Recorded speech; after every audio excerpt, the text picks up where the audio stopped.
مشرق وسطی میں ایک بار پھر جنگ چھڑ گئی۔ امریکہ اور اسرائیل کا ایران پر مشترکہ حملہ، تہران سمیت مختلف شہروں میں میزائل حملے، ایرانی قیادت محفوظ مقامات پر منتقل، شہریوں کو گھروں میں رہنے کی ہدایت۔ اب تک متعدد طلبہ سمیت 53 افراد جم بھگ۔ امریکہ کا ایران پر فضائی اور سمندری حملے جاری رکھنے کا اعلان، ایران کا بھی بھرپور جوابی وار۔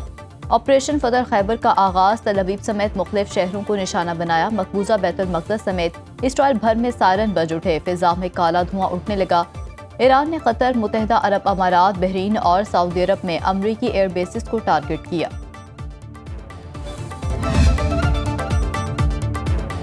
امریکی اور اسرائیلی حملے میں ایرانی صدر مسعود پزشکیان کی رہائش گاہ، انٹیلیجنس ہیڈ کوارٹرز اور عسکری تنصیبات کو نشانہ بنایا۔ ایرانی سپریم لیڈر آیت اللہ خامنائی کے خفیہ دفتر پر بھی حملے کا دعویٰ، تمام قیادت محفوظ مقام پر منتقل۔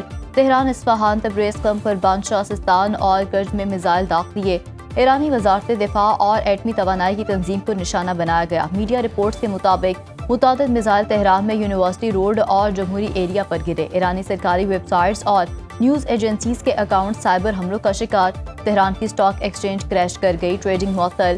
ایران میں موبائل سروس بند۔ ایران پر حملے کے بعد اسرائیل میں ہنگامی حالت نافذ، تمام تعلیمی ادارے بند۔ ایران میں بڑی جنگی کارروائی کا آغاز کر دیا، ہتھیار ڈال دو یا مرنے کے لیے تیار رہو۔ ہتھیار ڈالنے والے ایرانی اہلکاروں کو مکمل تحفظ دیا جائے گا۔ امریکی صدر ڈونلڈ ٹرمپ کی ایرانی پاسداران انقلاب کو وارننگ، کہا ایران جوہری ہتھیار نہیں رکھ سکتا، تہران کا میزائل نظام اور میزائل انڈسٹری تباہ کر دیں گے، ایرانی بحریہ کو ختم کرنے جا رہے ہیں۔ امریکہ نے خطے میں امریکی اہلکاروں کے لیے خطرے کو کم کرنے کا ہر ممکن اقدام کیا۔ ایرانی رجیم نہایت جابر، انتہائی سخت گیر اور بدترین لوگوں کا گروہ ہے۔ ایرانی رجیم کی خوفناک سرگرمیاں امریکہ کے وجود، فوج، امریکی فوجی اڈوں اور ہمارے اتحادیوں کے لیے خطرہ ہیں۔ 47 سال سے ایرانی حکومت امریکہ مرد آباد کا نعرہ لگا رہی ہے۔ ایران دنیا کا سب سے بڑا ریاستی دہشت گردی کا سپانسر ہے۔ امریکہ کی پالیسی ہے دہشت گرد حکومت کے پاس کبھی ایٹمی ہتھیار نہیں ہوں گے۔ آپریشن مڈ نائٹ ہیمر میں ہم نے فردو، نتنز اور اصفہان میں ایٹمی پروگرام تباہ کیا، بار بار ڈیل کی کوشش کی، ایران نے ہر موقع کو مسترد کیا۔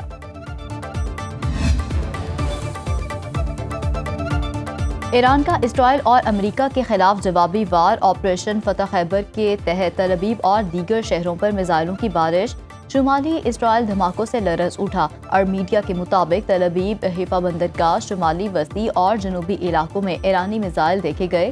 قطر، بحرین، کویت اور یو اے ای میں امریکی اڈوں کو نشانہ بنایا۔ ابوظہبی، دبئی، ریاض اور اردن میں بھی دھماکے۔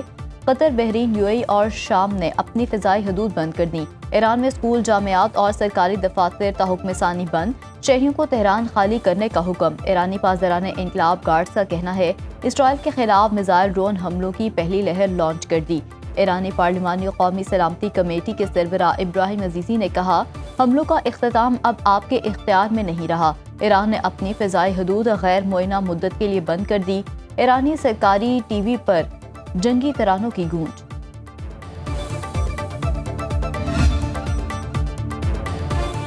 ایران کی تمام سینئر قیادت محفوظ ہے۔ ایرانی میڈیا کے مطابق ایرانی صدر مسعود پزشکیان، سیکیورٹی چیف علی لارجانی اور ایرانی افواج کے تمام سربراہان محفوظ ہیں۔ ایرانی وزیر خارجہ عباس اراغچی کا سعودی عرب، متحدہ عرب امارات، قطر، کویت، بحرین اور عراق کے ہم منصب سے ٹیلی فونک رابطے۔ عباس اراغچی نے واضح کیا کہ ایران اپنی خود مختاری کی حفاظت کے لیے ہر قسم کے فوجی ذرائع استعمال کرنے کا حق رکھتا ہے۔ مشرق وسطی کے ممالک اپنی تنصیبات کے غیر قانونی استعمال کو روکیں۔ امریکہ اور اسرائیل نے مذاکرات کے درمیان حملہ کیا۔ روس کی ایران پر حملے کی مذمت، امریکہ اور اسرائیل سے ایران پر فوری حملے روکنے کا مطالبہ، مسئلے کے حل کے لیے مذاکرات پر زور۔ ادھر عراقی گروپ قطب حزب اللہ کا عراق میں امریکی ڈرون پر حملوں کا اعلان۔ قطر میں امریکی سفارت خانے کی اپنے تمام عملے کو محفوظ مقام پر رہنے کی ہدایت، امریکی شہریوں کے لیے اگلے حکم تک احتیاطی تدابیر اختیار کرنے کی ایڈوائزری، اپنے گھروں میں رہنے اور ضروری اشیاء کا مناسب ذخیرہ رکھنے کا مشورہ۔ امریکی عہدیدار نے کہا امریکی طیارے مشرق وسطی میں موجود اڈوں اور طیارہ بردار جہاز سے ایران پر حملے کر رہے ہیں۔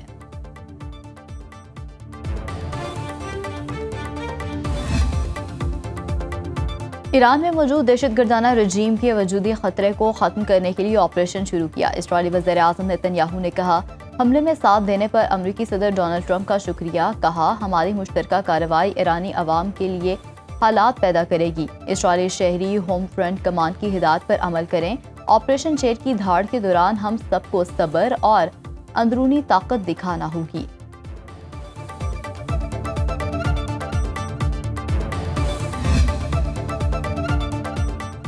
بھارت اور اسرائیل کا گٹھ جوڑ ایک بار پھر دنیا کے سامنے آیا۔ مودی کے دورے کے 2 دن بعد ہی اسرائیل کا ایران پر حملہ، بھارتی اپوزیشن جماعت کانگریس کی نریندر مودی پر کڑی تنقید۔ مودی کے دورے اسرائیل پر تحفظات کا اظہار، کانگریس رہنماؤں کا کہنا ہے کہ اسرائیل کے دورے سے بھارت کے لیے سنگین اسٹریٹجک نتائج نکل سکتے ہیں۔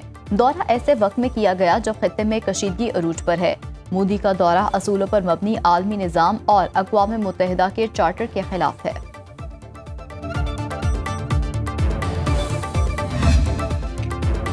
پاکستان کی ایران پر حملے کی مذمت، نائب وزیر اعظم اسحاق ڈار کی ایرانی وزیر خارجہ عباس اراغچی کا ٹیلی فون، ایران اور خطے کی مجموعی صورتحال کا جائزہ، اسحاق ڈار کا پرامن حل کے لیے سفارتکاری کی فوری بحالی پر زور، نائب وزیر اعظم نے کشیدگی میں فوری کمی کے لیے اقدامات کی اپیل کی۔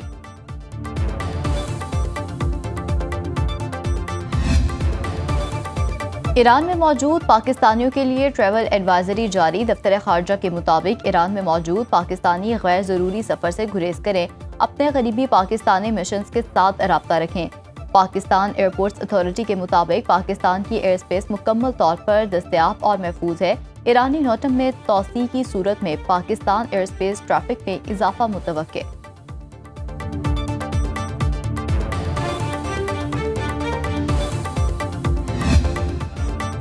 افغان طالبان رژیم کے خلاف آپریشن غضب الحق جاری، پاکستان نے افغانستان کے اندر یوب کے علاقے میں 32 کلومیٹر کا علاقہ اپنے قبضے میں کر لیا۔ 331 کارندے ہلاک، 500 سے زائد زخمی، 104 چوکیاں مکمل تباہ، 22 پر قبضہ کر لیا۔ افغانستان نے 37 مقامات کو فضائی کارروائی سے مؤثر نشانہ بنایا۔ افغان طالبان رژیم کے تباہ ٹینکوں اور بختر بند گاڑیوں کی تعداد 163 ہو گئی۔ وفاقی وزیر اطلاعات عطا تار نے بھرپور جوابی کارروائی میں افغان فورسز کو ہونے والے نقصانات کی تفصیلات جاری کر دیں۔ سیکیورٹی ذرائع کے مطابق پاکستانی فورسز نے ٹی ٹی اے کی خلیوال پوسٹ پر کنٹرول حاصل کر لیا۔ دشمن شدید ضرب کے بعد پوسٹ چھوڑ کر فرار، قلعہ سیف اللہ سیکٹر میں ٹی ٹی اے کی سرحدی پوسٹ پر دشمن کی پوزیشن مکمل تباہ، یوب سیکٹر سے ملحقہ افغان طالبان کی طاہر پوسٹ تباہ، افغان طالبان کی جنوسر پوسٹ کو بھاری نقصان۔ پاک فضائیہ نے ننگرہار کی محمد دھارا بیس میں 2 اہداف کو نشانہ بنایا۔ قندھار میں فضائی حملے کے دوران افغان فوج کا ہیڈ کوارٹر تباہ۔ عرض وطن کا ہر سپاہی خیبر شکن، افغان طالبان کی بلا اشتعال جارحیت پر پاک فوج کا منہ توڑ جواب۔ غلام خان سیکٹر میں Afghan post, new Afghan 8 post اور نوشکی سیکٹر میں افغان طالبان کی پوسٹ تباہ۔ قلعہ سیف اللہ سیکٹر میں تشکیل کی دراندازی ناکام، زوبا سیکٹر میں گلف پوسٹ اور ولی خان سیکٹر میں افغان طالبان کی پوسٹیں نیست و نابود۔ پاک فوج نے ٹی ٹی اے کی پٹھان پوسٹ کو نشانہ بنایا۔ قندھار اور ننگرہار میں افغان فوج کے بریگیڈ ہیڈ کوارٹرز تباہ، افغان طالبان کے جنڈوسر پوسٹ کو بھی بھاری نقصان۔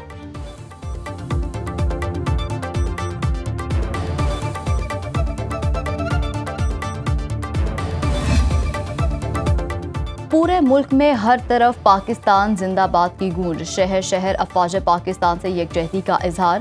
کوہاٹ اور کرم میں قبائلی مائدین اور علماء کرام کی ریلیاں، وطن عزیز کے دفاع کے لیے پاک فوج کی غیر متزلزل حمایت کا اظہار۔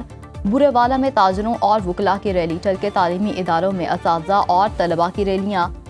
کور ڈیجی میں پاک فوج سے اظہار یکجہتی کے لیے طلباء سڑکوں پر نکل آئے، قومی پرچم اٹھائے، پاکستان اور پاک فوج کے حق میں نعرے۔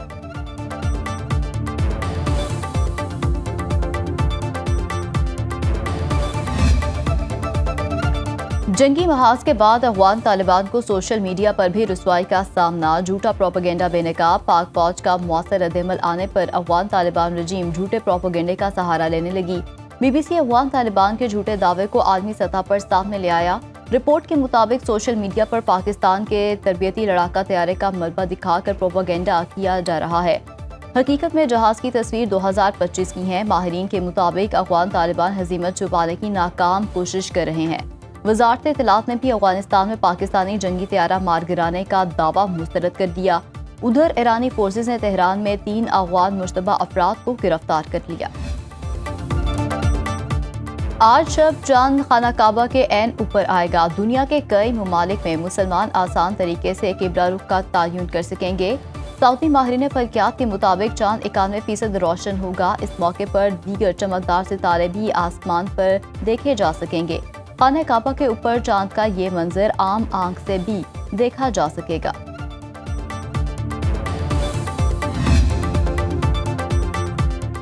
پیٹرولیم مصنوعات کی قیمتوں میں اضافے کا امکان۔ پیٹرول کی قیمت میں 5 روپے 13 پیسے لیٹر اضافہ متوقع۔